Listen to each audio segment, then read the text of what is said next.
जय जिनेन्द्र भैया।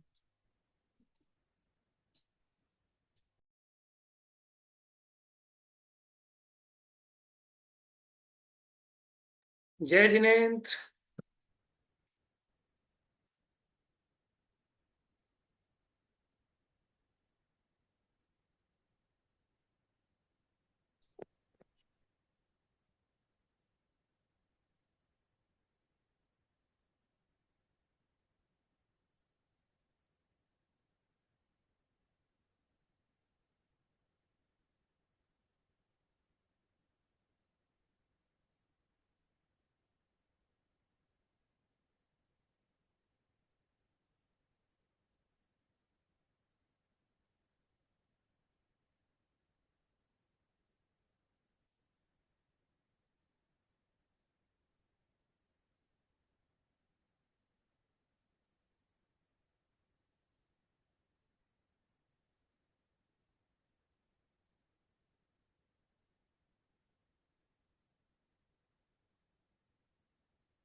नमो वरिहन्ताणं, नमो सिद्धाणं, नमो आयरीयाणं, नमो वज्जायाणं, नमो लोये सव्यसाहूनम्,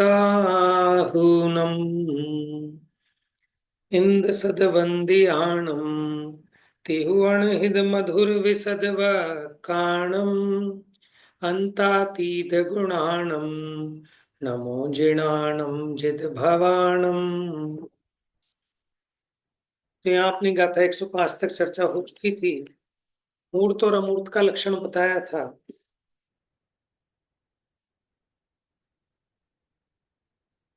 मूर्त और अमूर्त का तो आज चलेगा। 105 में हमने सक्रिय और निष्क्रिय की चर्चा की थी।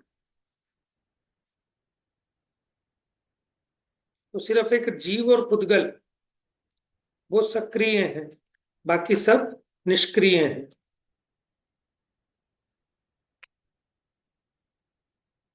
अब मूर्त और अमूर्त का लक्षण देखते हैं।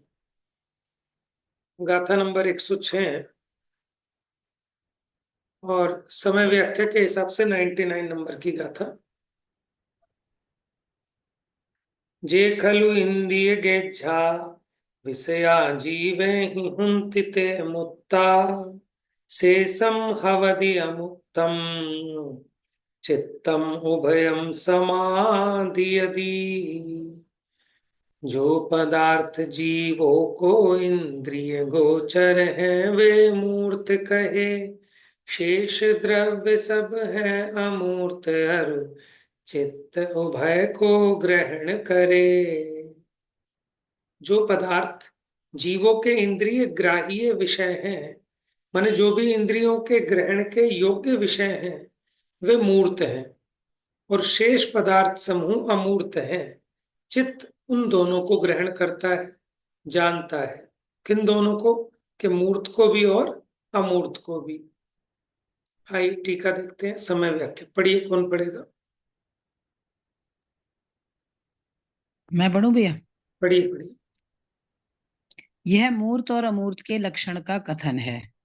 इस श्लोक में जीवों द्वारा स्पर्शनेन्द्रिय, रसनेन्द्रिय, घ्राणेन्द्रिय, चक्षुरेन्द्रिय द्वारा उनके विषयभूत स्पर्श, रस, गंध, वर्ण स्वभाव वाले पदार्थ ग्रहण होते हैं और श्रोत्रेंद्रिय द्वारा वही पदार्थ उसके विषय हेतुभूत शब्दाकार परिणमित हुए ग्रहण होते हैं।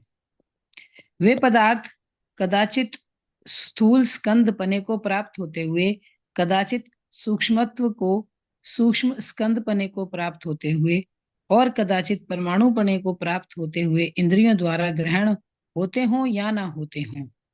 इंद्रियों द्वारा ग्रहण होने की योग्यता का सदैव सद्भाव होने से मूर्त कहलाते हैं। हाँ जी।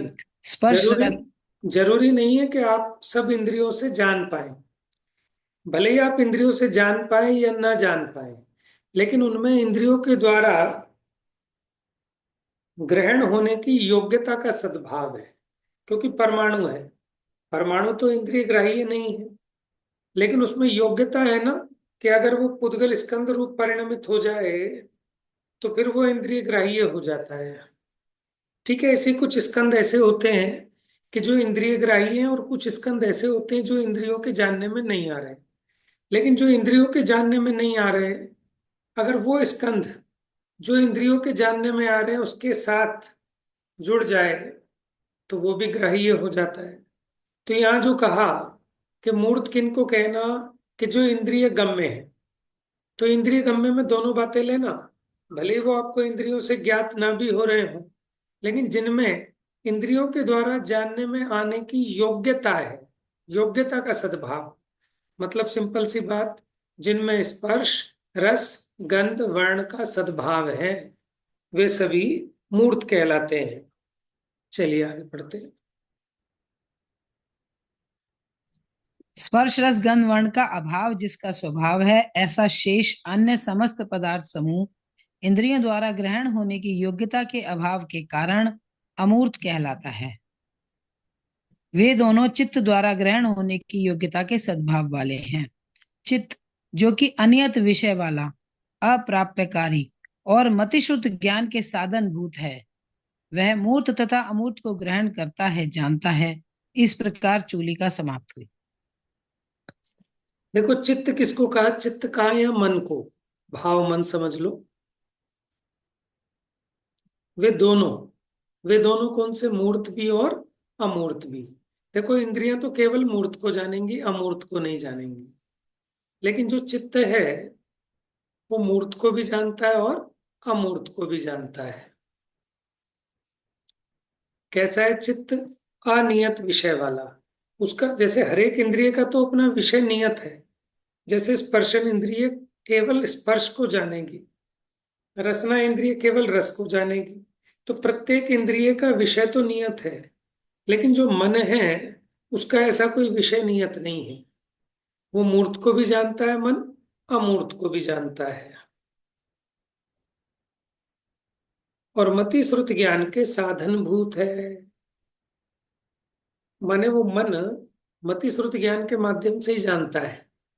वह मूर्त तथा अमूर्त को ग्रहण करता है। ठीक है, अब तात्पर्य वृत्ति देखते हैं। पढ़िए।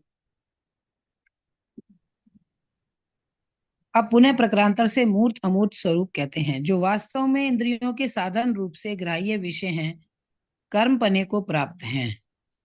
किस कर्ता के द्वारा कर्म पने को प्राप्त हैं? विषय सुखों के आनंद में मग्न, राग रहित, निर्विकल्प निजानंद, एक लक्षण रूप सुखामृत के रसा स्वाद से च्युत बहिर्मुख जीवों के द्वारा कर्म पने को प्राप्त हैं। वे मूर्तिक हैं। विषयातीत स्वाभाविक सुख स्वभाव रूप आत्म तत्व के विपरीत जो विषय हैं, वे सूक्ष्म पने के कारण यद्यपि कुछ तो वर्तमान काल में इंद्रिय के विषय नहीं होते हैं, तथापि कालांतर में इंद्रिय के विषय होते हैं। इस प्रकार इंद्रियों द्वारा ग्रहण की योग्यता के सद्भाव के कारण वे इंद्रिय ग्रहण योग्य कहलाते हैं। अमूर्त अतीन्द्रिय ज्ञान सुखादि गुणों का आधार रूप जो आत्म द्रव्य है, उस जैसे पांच द्रव्य रूप उद्गल द्रव्य से भिन्न जो शेष द्रव्य हैं, वे अमूर्तिक होते हैं। मन दोनों प्रकार मूर्तिक अमूर्तिक द्रव्यों को ग्रहण करता है। वास्तव में चित्त मति ज्ञान श्रुत ज्ञान के उपादान कारणभूत, भैया थोड़ा सा स्क्रॉल कर दीजिए,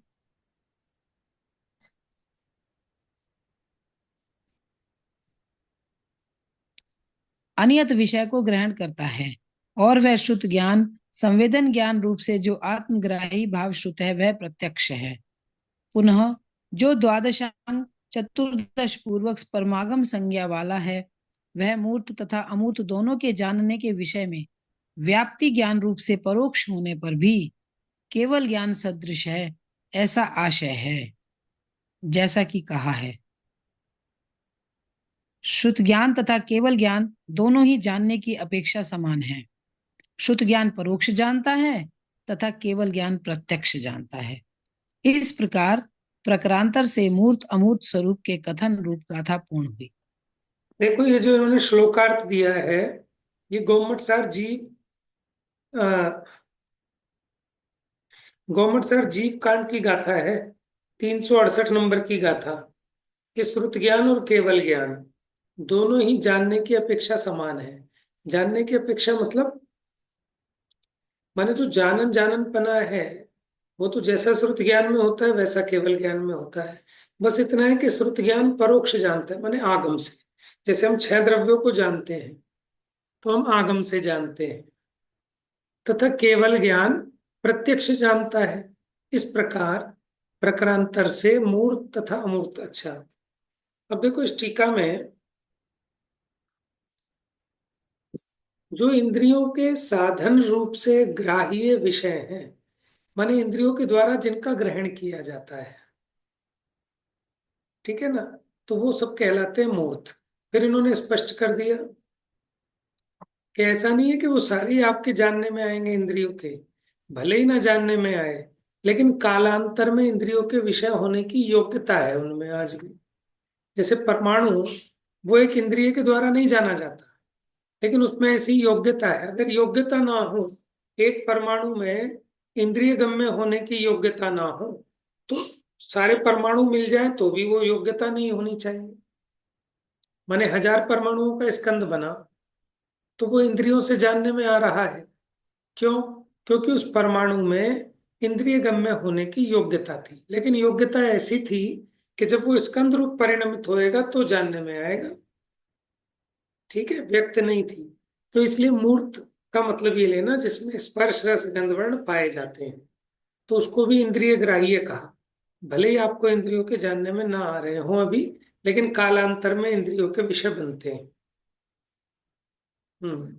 तो एक पुद्गल को छोड़कर शेष पांचों द्रव्य अमूर्तिक हैं। अच्छा, मन दोनों प्रकार माने मूर्तिक और अमूर्तिक दोनों को ग्रहण करता है। वास्तव में चित्त मति ज्ञान श्रुत ज्ञान के उपादान कारणभूत अनियत विषय को ग्रहण करता है।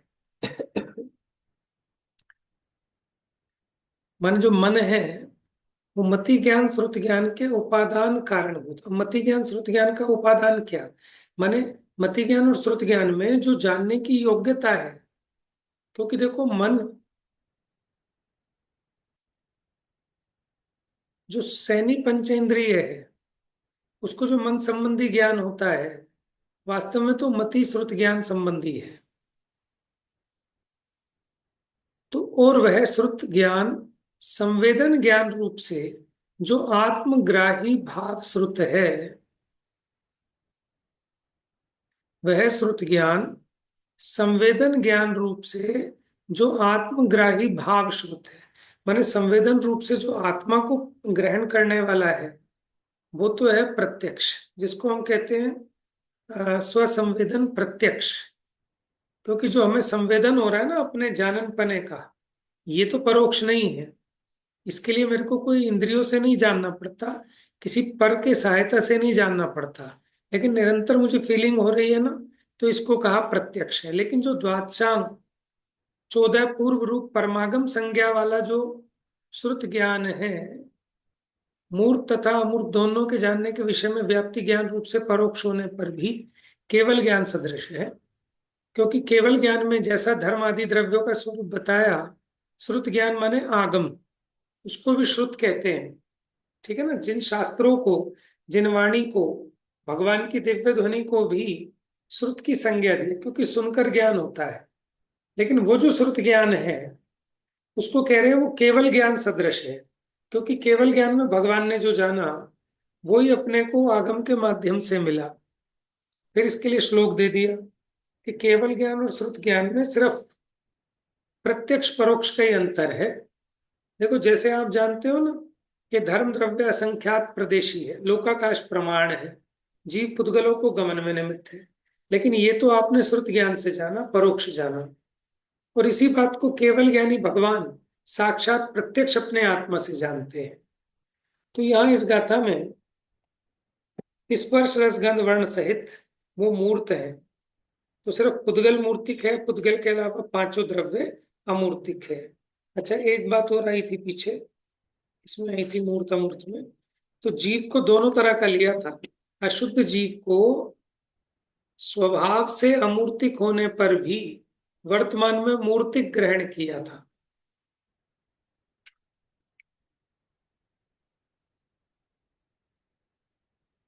हम्म।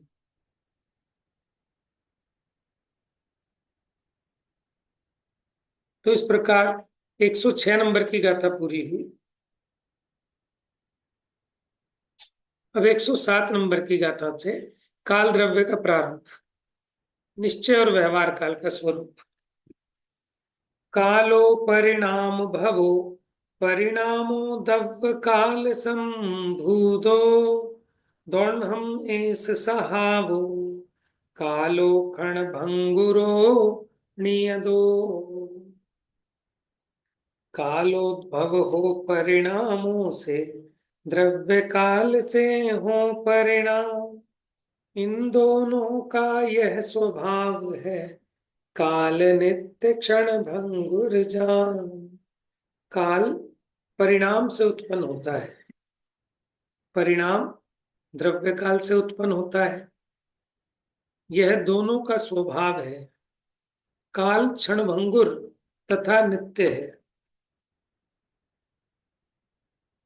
हाँ, टीका पढ़िए, टीका में स्पष्ट। यह काल यह व्यवहार काल तथा निश्चय काल के स्वरूप का कथन है। वहां समय नाम की जो क्रमिक पर्याय सो व्यवहार काल है, उसके आधारभूत द्रव्य सो निश्चय काल है। वहां व्यवहार काल निश्चय काल की पर्याय रूप होने पर भी जीव पुद्गलों के परिणाम से ज्ञात होता है, इसलिए जीव पुद्गलों के परिणाम से उत्पन्न होने वाला कहलाता है। हाँ जी, देखिए काल के बारे में बहुत मिथ्या भ्रांतियां हैं अन्य मतों में। इसलिए काल का स्पष्ट रूप से यहाँ खुलासा करते हैं कि काल दो प्रकार का, व्यवहार काल और निश्चय काल रूप से उसका निरूपण है। वास्तव में तो काल जो है वो वही है। वहां समय नाम की जो क्रमिक पर्याय माने समय, घड़ी, घंटा, दिन, महीना आदि, ठीक है, इसको काल कहना ये व्यवहार काल है। लेकिन अब ये जिसकी पर्याय है समय, घड़ी, घंटा, दिन, महीना आदि, ऐसा जो निश्चय काल माने जो द्रव्य रूप काल है, मतलब कालाणु, काल द्रव्य, ठीक है, तो वो निश्चय काल है। तो दो बातें हो गई। व्यवहार काल किसको कह रहे हैं कि काल द्रव्य का जो परिणमन है समय आदि रूप से, वो उसको कहा व्यवहार काल। और ये समय आदि जो पर्याय हैं इनका आधारभूत जो कालाणु है वो निश्चय काल है। अच्छा, यद्यपि वो जो व्यवहार काल है वो निश्चय काल की पर्याय रूप है, लेकिन फिर भी वो जीव पुद्गलों के परिणमन से ज्ञात होता है, क्योंकि काल सूक्ष्म है। आपको बताओ, दिखाई देते हैं क्या मिनट, सेकंड? तो आपको कैसे पता लगते हैं? जीव पुद्गलों के परिणमन से। जैसे आपके सामने घड़ी है, ठीक है, पुद्गल है, इससे पता लगता है। कोई छोटा बच्चा बड़ा हो गया, ठीक है, माने ये बाहर में जो पुद्गल आदि की दशा में परिवर्तन होने पर आपको काल का पता लगता है। जैसे पुद्गल परमाणु दूसरे पुद्गल परमाणु को, ठीक है, उल्लंघन करने में जितना टाइम लगाता है वो एक समय है। तो ऐसे उसकी सिद्धि भी पुद्गल परमाणु के माध्यम से की। जगत में जो कुछ भी आपको परिणमन नजर आता है जीव पुद्गल आदि का, उसके माध्यम से काल काल द्रव्य की प्रतीति होती है। तो इसलिए इन्होंने गाथा में लिखा कि परिणाम से उत्पन्न होता है। जीव पुद्गल के परिणाम से उत्पन्न होना, ये क्यों कह रहे हैं? उससे मतलब ज्ञात होता है। उत्पन्न तो अपने निश्चय काल से ही होता है, वो व्यवहार काल की, लेकिन ज्ञात किससे होता है? जीव और पुद्गलों के परिणाम से ज्ञात होता है। और जीव पुद्गलों के परिणाम बहिरंग निमित्त भूत द्रव्य काल के सद्भाव में उत्पन्न होने के कारण द्रव्य काल से उत्पन्न होने वाले कहलाते हैं।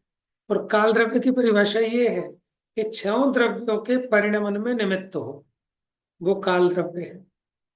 तो छह द्रव्यों में जीव पुद्गल भी आते हैं। तो जीव पुद्गलों के परिणाम बाहर में जो कारणभूत है द्रव्य काल, उसके सद्भाव में उत्पन्न होते हैं। इसलिए उन परिणामों को द्रव्य काल से उत्पन्न होने वाले कहते हैं। मतलब व्यवहार काल जीव पुद्गलों के परिणाम द्वारा निश्चित होता है, और निश्चय काल जीव पुद्गलों के परिणाम की अन्यथा अनुपत्ति द्वारा निश्चित होता है। अन्यथा अनुपत्ति मतलब क्या होता है? अविनाभाव, कि उसके बिना वो नहीं हो सकता। माने अगर बाहर में द्रव्य काल नहीं होता तो जीव पुद्गल में जो परिणमन होता है वो नहीं हो सकता था। उपपत्ति माने सिद्धि, अन्यथा माने अन्य प्रकार से उसकी सिद्धि नहीं हो सकती थी। हाँ जी। अभी इतना जो आपने पढ़ा है, इसमें अगर किसी को कोई बात पूछनी हो तो पूछ सकते हैं, फिर आगे बढ़े इसमें। भैया मुझे भैया पूछनी है निश्चय आपने। काल। हाँ पूछिए। भैया हमें तो निश्चय काल ही एक बार और बता दीजिए, अन्यथा निश्चय। अनुपत्ति वाला। निश्चय, अच्छा। देखो, निश्चय काल तो है कालाणु, जो काल द्रव्य है। ठीक है, वो निश्चय काल है। और उस काल द्रव्य का जो परिणमन है उसको हम कहते हैं समय। वो उसकी निश्चय काल की पर्याय है। तो समय, फिर समयों को मिलाकर घड़ी, घंटा, दिन, महीना, इसको कहते हैं व्यवहार काल। तो जो व्यवहार काल है वो किससे उत्पन्न होता है? निश्चय काल से। लेकिन उसकी सिद्धि वो कैसे ज्ञात होता है? कि जीव पुद्गलों के परिणमन से। अगर जीव पुद्गलों में परिणमन ना हो तो आपको पता नहीं चलेगा कि इतना टाइम गुजर गया। ठीक है, धूप छाया ना हो, छोटे से कोई बड़ा ना हो, कोई परिवर्तन ना हो, तो आपको नहीं पता लगेगा। तो वो जीव पुद्गलों के परिणमन से ज्ञात होता है। क्या? व्यवहार काल। लेकिन वही जीव पुद्गल का परिणमन बिना निश्चय काल के नहीं हो सकता। क्योंकि काल द्रव्य का क्या काम है? छह द्रव्यों के परिणमन में निमित्त होना। जैसे धर्म द्रव्य गमन में निमित्त होता था, अधर्म द्रव्य स्थिति में निमित्त होता था, तो काल द्रव्य का क्या काम है? कि सभी द्रव्यों के परिणमन में, परिवर्तन में, परिणाम में निमित्त हो। तो यहां इन्होंने दोनों बातें कही कि व्यवहार काल जीव पुद्गलों के परिणाम द्वारा ज्ञात होता है, और निश्चय काल जीव पुद्गलों के, और निश्चय काल जीव पुद्गलों के परिणाम की अन्यथा अनुपत्ति द्वारा निश्चित होता है। क्योंकि अगर निश्चय काल नहीं होता तो जीव पुद्गल में परिणमन भी नहीं हो सकता था। तो इससे निश्चय काल की सिद्धि होती है। हाँ भाभी जी, आप पूछिए। भैया आपने कहा कि ये जो काल है ये छहों द्रव्यों के परिणमन में सहायक होता है, तो ये काल स्वयं काल के परिणमन में कैसे सहायक होता है? हाँ देखो, उसको किसी अन्य निमित्त की आवश्यकता नहीं है। जैसे आकाश कितने द्रव्यों को अवगाहन देता है? सभी द्रव्यों को। खुद को भी खुद देता को ही भी है ना। देता है। तो जो खुद अवगाहना हम्म। देने वाला है, जो सबको रोटी खिलाने वाला है, अब उसे कौन चाहिए रोटी खिलाने के लिए? तो इससे हम एक बात और सिद्ध करते हैं कि जब ये खुद के लिए स्वयं ही अपने परिणमन में निमित्त है, तो ऐसे ही सभी द्रव्य अपने अपने में हो जाए। कि यथार्थता तो यही है कि सबके सबका अपना अपना काम अपनी उपादानगत योग्यता से होता है, लेकिन उसमें निमित्त रूप ये काल द्रव्य कहा जाता है। ठीक है। हाँ, आगे बढ़िए। यहाँ व्यवहार काल क्षण भंगी है। भंगी लिखा है ना ये? हाँ, क्षणभंगी। यहाँ व्यवहार काल क्षण भंगी है क्योंकि यह मात्र सूक्ष्म पर्याय जितना ही है। निश्चय काल नित्य है क्योंकि वह अपने गुण पर्यायों के आधारभूत द्रव्य रूप से सदैव अविनाशी है। हाँ, क्योंकि पर्याय तो क्षणभंगुर ही होती है, एक समय की ही होती है ना पर्याय। और जो निश्चय काल है वो तो द्रव्य रूप है, तो द्रव्य तो नित्य होता है, गुण पर्यायात्मक होता है। कालाणु तो अनादि अनंत है, अविनाशी है। तात्पर्य वृत्ति से इसी बात को पुनः पढ़ते हैं।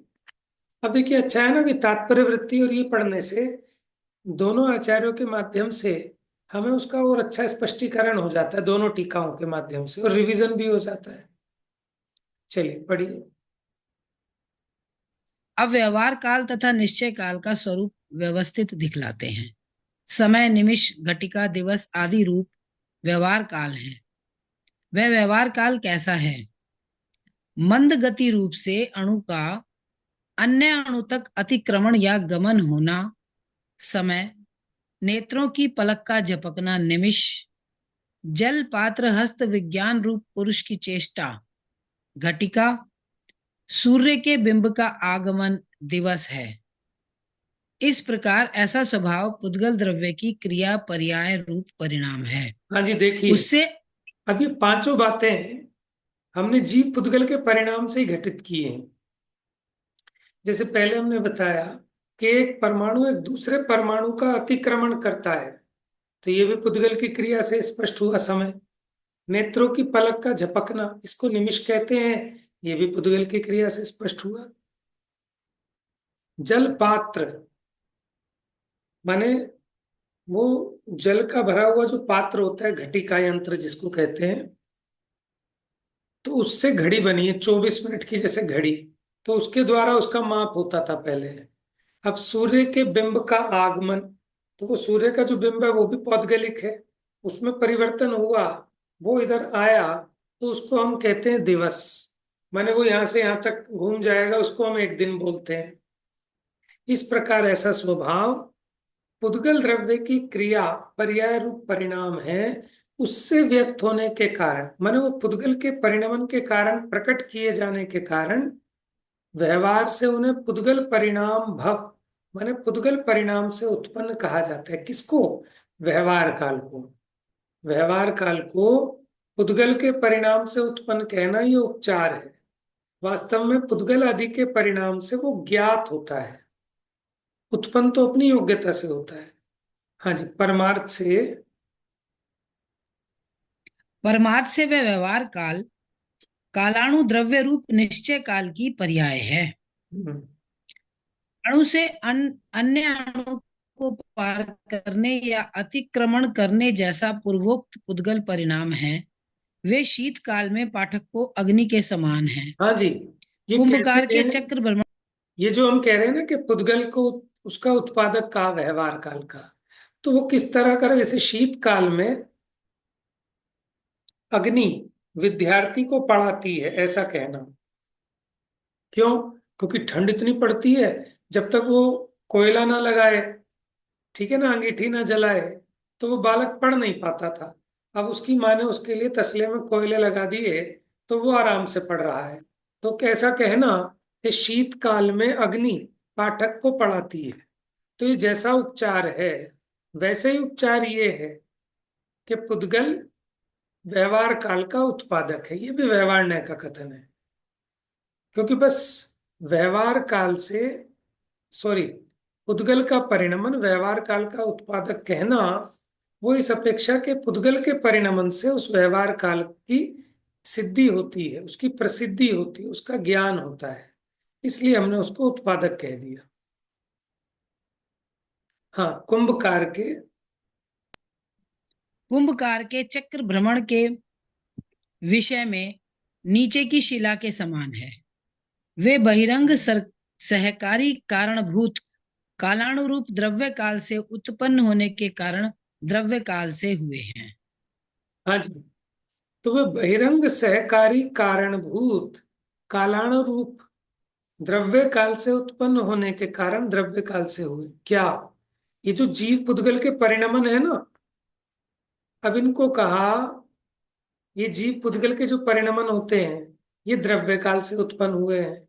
वो किस लिए कहा? वो भी बहिरंग निमित्त की अपेक्षा, क्योंकि द्रव्य काल सभी द्रव्यों के परिणमन का निमित्त है। तो देखो यहाँ क्या कहा, व्यवहार काल को जीव पुद्गल के परिणाम से उत्पन्न कहा, और वही जीव पुद्गल के परिणाम निश्चय काल से उत्पन्न कहे। ये बात समझ में आ रही है आपको? अच्छा देखो, काल परिणाम से उत्पन्न होता है, किसके परिणाम से? जीव पुद्गल के परिणाम से कहा। जैसे अग्नि शीत काल में विद्यार्थी को पढ़ाती है, इस अपेक्षा। बात आपको समझ में आ रही है? कठिन पड़े तो आप दोबारा पूछ सकते हैं, सभी लोग जो। यस। थोड़ा सा मैं बताऊं क्या मुझे समझ में आया, अगर जी गलत हो तो बताइए, बताइएगा आप। बताइए, बताइए। कि जैसे बहुत ठंड पड़ रही है, बच्चा पढ़ नहीं पा रहा, तो आपने ये बताया कि भाई मम्मी ने कुछ भी हीटर वीटर जला दिया, तो उसके उससे वो पढ़ रहा है, तो वास्तव में पढ़ तो बच्चा खुद ही रहा है। ऐसा, और ऐसा नहीं है कि हीटर चलाया तो सारे पढ़ ही लेंगे, बराबर, लेकिन ये है कि बहिरंग निमित्त में है। वो अग्नि बहिरंग निमित्त है, ऐसे ही आप ये बताना चाह रहे हो, मतलब जो मुझे समझ में आ रहा है कि काल द्रव्य तो, काल का जो परिणमन है वो तो काल द्रव्य, जो एक जो द्रव्य है छह द्रव्यों में, उसकी पर्याय है। राइट। लेकिन वो पर्याय हमें समझ कैसे आए?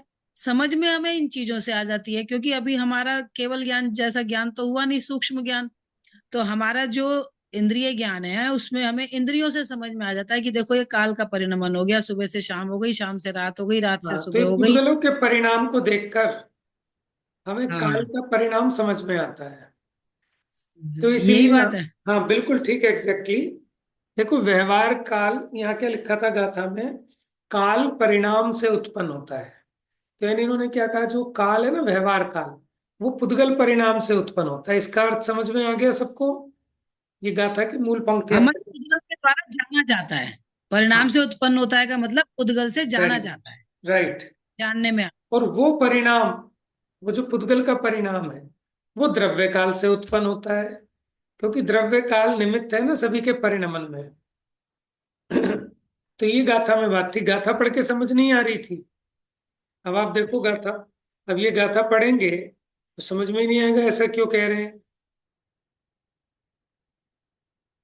देखो यहाँ गाथा, कालोद्भव हो परिणामों से, माने काल उत्पन्न होता है परिणामों से, और वो परिणाम द्रव्य काल से होते हैं।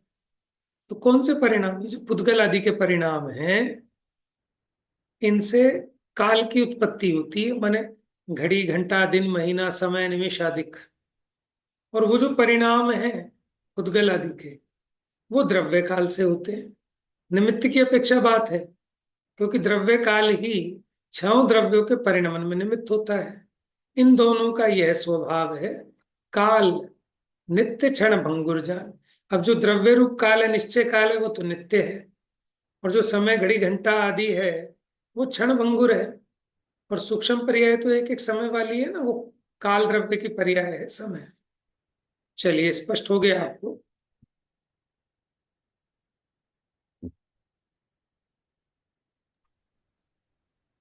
हाँ जी। दोनों निश्चय व्यवहार काल के ये पूर्वोक्त स्वभाव है। ये व्यवहार काल किस रूप है? पुद्गल परिणाम के द्वारा प्रकट होने के कारण परिणाम जन्य है। निश्चय काल परिणाम जनक है। अपने गुण पर्याय के आधार पने से हमेशा ही अविनाशी होने से द्रव्य काल नित्य है। यहाँ यद्यपि काल लब्धिवश भेद अभेद रत्नत्रय लक्षण रूप मोक्ष मार्ग को प्राप्त कर जीव रागादि रहित नित्य आनंद एक स्वभाव रूप उपादेय भूत पारमार्थिक सुख को साधता है, उसी प्रकार जीव के उपादान कारण रूप काल नहीं है, ऐसा आशय है। इसका क्या मतलब है भैया? जीव के उपादान कारण रूप काल, मतलब वही कि अग्नि उसको पढ़ाती नहीं है। इसका मतलब यही है ना कि जीव के हाँ, उपादान कारण रूप अग्नि है, वो उसका निमित्त है। अग्नि पढ़ाती नहीं है, बस वो निमित्त है। कि यद्यपि जैसे हम कह देते हैं आदिनाथ मुनिराज को 1000 साल में केवल ज्ञान प्राप्त हुआ, और भरत जी को अंतर मुहूर्त में हो गया। तो मतलब वो, लेकिन वो कोई 1000 साल ने थोड़ी ना उन्हें केवल ज्ञान देखो, प्राप्त करवा दिया। जैसे हम कहते हैं कि भाई हमारा टाइम अच्छा आ गया, तो हमारे सारे काम सिद्ध हो गए, तो वो टाइम हाँ, उपादान थोड़ी ना है। वो तो निमित्त की नहीं। अपेक्षा कह रहे हैं कि ये साल बहुत अच्छा आया, तो पिछला साल बहुत खराब था। तो साल खराब नहीं था, साल अच्छा नहीं था। इसी प्रकार जो हम कहते हैं भाई काल लब्धिवश कोई जीव, ठीक है, अपने स्वभाव को जानकर परमार्थ सुख को साध लेता है। शुभ काल लब्धि जब आई, इंद्र निमित्त बनाया, ठीक है, तो वो इंद्रभूति गौतम फिर गणधर बन गए जब काल लब्धि आई। तो वो काल लब्धि को कह रहे हैं, यद्यपि काल लब्धिवश भेद अभेद रत्नत्रय रूप लक्षण रूप मोक्ष मार्ग को प्राप्त कर जीव रागादि रहित नित्यानंद एक स्वभाव रूप उपादेय भूत पारमार्थिक सुख को साधता है। वहां आती है ना काल लब्धि, क्या उसकी काल लब्धि आ गई, माने उसके उपादान की योग्यता का काल आ गया, उसके उपादान की योग्यता पक गई, उसको वहां काल लब्धि कहते हैं। उसी प्रकार जीव के उपादान कारण रूप काल नहीं है। यहाँ जो काल की बात कर रहे हैं ना, वो जीव के उपादान रूप नहीं, वो तो निमित्त मात्र है। जैसा कि कहा है। भैया जैसे कि मतलब आजकल हम कहते हैं कि 9 बजे सूरज उगा, तो 9 बजे ने थोड़ी ना सूरज उगाया है। हाँ, वो बराबर। तो जो सूरज उगाया तो उसका कैसे बताएं कि किस समय होगा, तो उसे 9 बजे बिल्कुल, कह दिया बस। बिल्कुल। है ना? जैसा कि कहा है, यही मतलब। यही है। आत्मा के उपादान से ही सिद्धि होती है। वास्तव में तो कार्य अपने उपादान से होता है, वो तो निमित्त है।